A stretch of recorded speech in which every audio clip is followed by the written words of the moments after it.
The live action adaptation of One Piece was Zev's Kiss. And I've been itching to talk about it because yes, we did it. We did it. The One Piece broke the live action adaptation curse that all anime were experiencing. And it makes me so sad because I know there's probably going to be a Naruto live action adaptation or film coming up. That's what I heard coming down through the pipeline. And I don't know if Kishimoto cares as much as Oda Sensei does as to how good the adaptation is. I can't see Kishimoto being that involved, especially considering, what's been going on in Boruto and how he kind of had to step in there because of how that was steering off. So we'll see. But right now, all I want to do is talk about One Piece, and that's all I've been itching to do. So this is a spoiler talk for, in case anyone didn't read the title. Okay, let's talk about it. So the adaptation stars Iñaki Godoy, Emily Rudd, McKenyu, Taz, and Jacob, all as our main cast, the Straw Hats.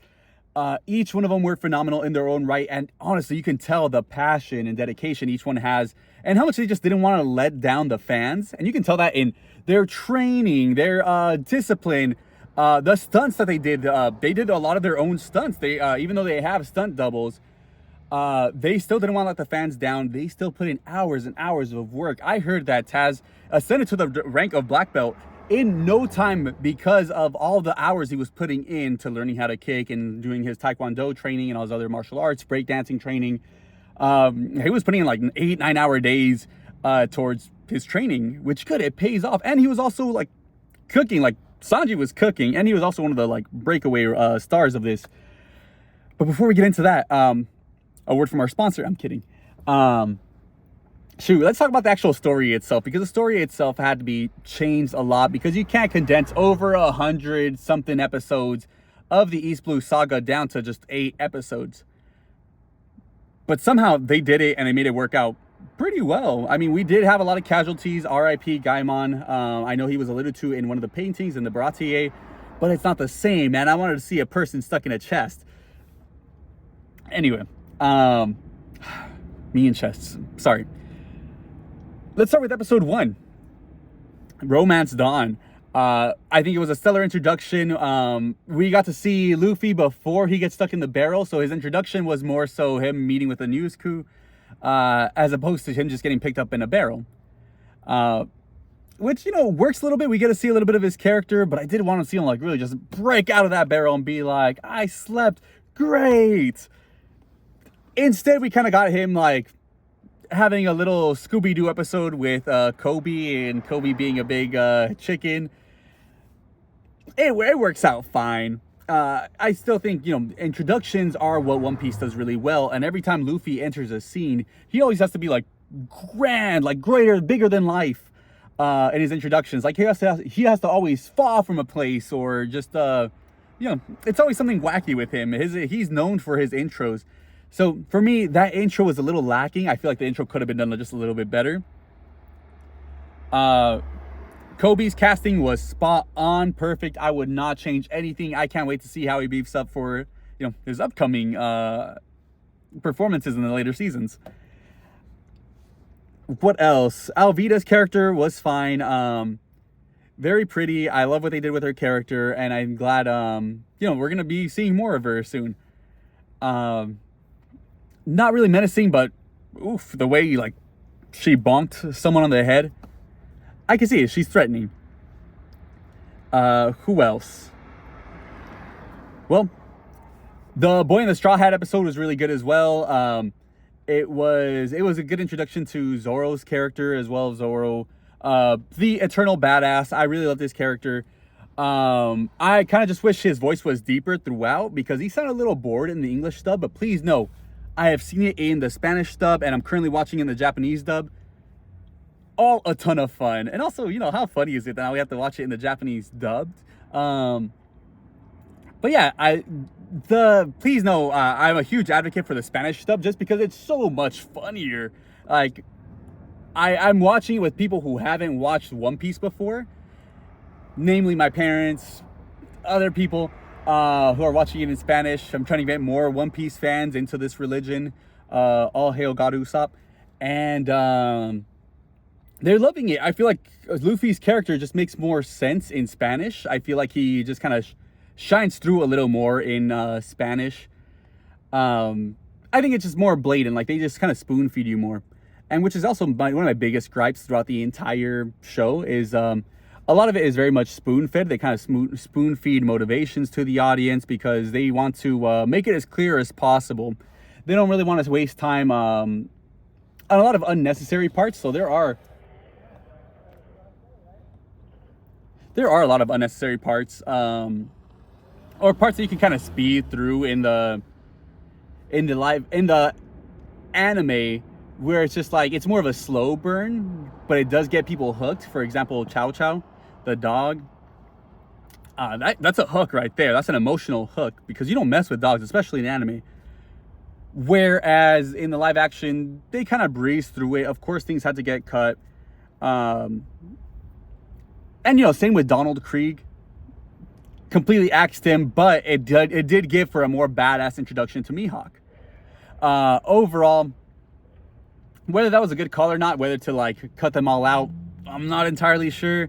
I do think it makes Sanji's motivation, like, for joining the Straw Hats just a little more tenuous or not as firm. But also, I keep hearing that complaint about Sanji's motivation for joining the Straw Hats not being as firm because we didn't really get to see his, the fight with Donald Krieg. But also, and he didn't get to witness, Zoro versus Mihawk. But also, at the same time, I feel like the motivation was already really solid. Like, he's not gonna spend his whole life in the Baratie. He has to go live his life, and there's a whole ocean he has to go see. He can't spend it on a restaurant. But we'll get back to that. What was I talking about? Oh yeah, Zoro. Zoro's character was good. I saw that they had to change up some things, and that's perfectly fine with me. Either way, Zoro's character, badass, 3 swords, sex appeal. Nails all 3 of them. I miss Chris Sabat's voice, but that's what the Japanese dub's for. Nami as a cat burglar, I just love seeing her in the background, like seeing her just thieving. I do like some of the changes that they made with her character, such as when she was going to steal the boat. I thought she was going to steal the boat, and I thought that was going to make audiences of the live action hate her. That wasn't the case at all. She actually didn't steal the boat. She actually went right back because you could tell she was really like falling for her crew. Like, she loved her crew. Not falling for the crew, that's the wrong word. But although there were some hints as to her and Zoro having a romantic relationship, which was weird to see in person, like in live action, but that wasn't the case. You can tell there was just more chemistry there than there usually is in the anime. But overall, gosh, it was just so much fun to see her like interact with Luffy. Like, it's like the straight man to Luffy's goofiness, like, she is a straight character. She sees the how bizarre the world could be, so it just makes Luffy seem that much more bizarre, and it kind of gives an audience a surrogate, like we are in Nami's place, seeing just how weird Luffy is, which I loved. Jacob as Usopp, I wish he got more lines. I wish he had more screen time, but I do love the victories, such as him kissing Kaya. A win's a win. As his character just felt more mature, and I think this is what the live action One Piece was. Overall, it was more mature. I mean, they were cussing. They had a sailor's mouth. So I love to see him and his arc and how he got to grow and how he wasn't so much of a coward. It's just more realistic. Like, he is, again, the straight person here, as opposed to for audiences to kind of step in and see how crazy the One Piece world is. And I do love that they ease us into the One Piece world and the goofiness, because when it's such a out there world, you do have to kind of ground audiences and slowly ease them into like how bizarre the world is going to be. So I loved seeing that. I love seeing Usopp and how just how he did show bravery, and he showed a lot of charisma too. So much so that he was like drinking up next to a warlord of the sea, next to Mihawk. Dracula Mihawk like nothing. I don't know, I just like that. Like, all of a sudden he's just kind of like chilling at a bar, kind of just weaving his tails, spinning his yarns next to a warlord, next to Mihawk. And that was his introduction, and that's what brings Mihawk, ropes him into the story more. I feel like there's so much I want to talk about here that I didn't get a chance to really talk about. I could go on about this all day. Sanji, let me just go over Sanji real quick. Sanji stole my heart the same way he stole the show. His smile just really like melted my heart. And you could tell he just put a lot of love into this. Overall, he was a standout. Zeph as well, also a standout, because Zeph, he was a badass. He was absolutely a badass. And I think he was part of the catalyst for one, getting the new generation out there, because he does, with his cooking knowledge and pirate knowledge, just heal up Zoro, which was really nice to see, as well as kind of giving the catalyst to Garp as like, hey, trust the next generation. You see those boys right there that are like at your beck and call, Kobe and Helmeppo? Well, they're also part of the next generation. Guide them. Don't try to control the next generation. Your time is over. Let these new guys take their side, step into the Grand Line and have their own journeys. So I think Zeph was also big, he was just instrumental in getting Luffy and all of them out to the Grand Line and getting Garp to kind of just get off their backs, man. The whole Garp versus Luffy confrontation and all this being one big test, I don't think it was really a big test from the beginning. I think he really did want to capture the Straw Hats. It was just the people along the way. They're just like, hey, get off their back. Let them live, dude. Let them have their journeys and let them have their stories the same way you did. I think they all played a part in that, whether it was Mihawk, Zeph, Kobe and Helmeppo to an extent. They all kind of just helped Garp realize his era's over. It's time for a new era. Oh my goodness. It was just great all around. Who else was really good? Shoot, they were all good. That's the thing. Like, even the practical effects, like the real ships that they built in order to have this, in order to bring One Piece to life. I'm really just blown away. Honestly, hand to Usopp, I'm just blown away by the dedication that everyone, whether it was the people who, the showrunners, the actors, the side characters, the practical effects people, the people who made the stage, they all just brought One Piece to life. And I really cannot thank them enough for it. We needed this. I mean, we needed more fans of One Piece, because it truly is more than, at this point, it's more than a religion. I know One Piece has sold more copies than the Bible. And I think these are the figures that we need to be looking to, because, yeah, the Bible, that story's been told. One Piece, though, it's still going, and there are so many good and better stories than the Bible has, like so much more that we can look into for moments of bravery, for inspiration, for guidance. We already have all our, like, messianic figures there. I don't know. I think this is just the story that needs to be told. This is the story for this era.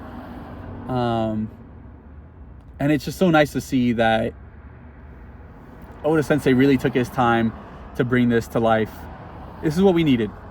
I think the world needs One Piece right now. The world needs world peace. And I think having new stories will get us there. I think One Piece is going to be instrumental in waking us all up from, like, the chains that we all have, whether it is, the corporate work, the soul draining work that we perceive as freedom, but it's not actually freedom. I think it's going to be a big part in just taking down the institutions that no longer serve us, seeing who the celestial dragons are in our world and helping take them down.